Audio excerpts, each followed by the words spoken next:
Narito na ang mga pinakabagong balita mula sa News Authority ng mga Pilipino, GMA Integrated News.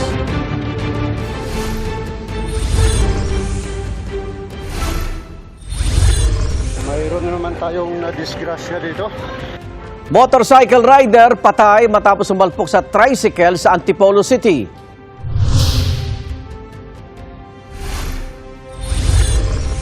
Delay sa impeachment trial ni Vice President Sara Duterte at tumataas sa sigil sa mga pribadong ospital, tatalakayin live sa UB Interviews.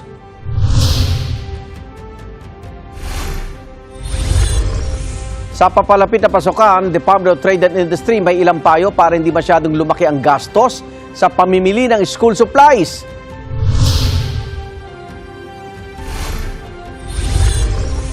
Isang kalsada na ginawang giant slide?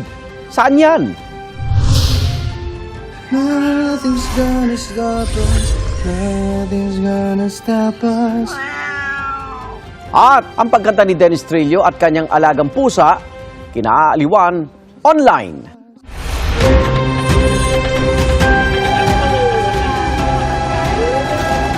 Medyo mawala na naman ho dito.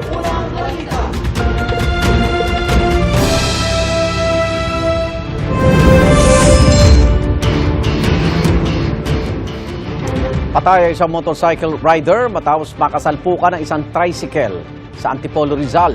May unang balita si EJ Gomez.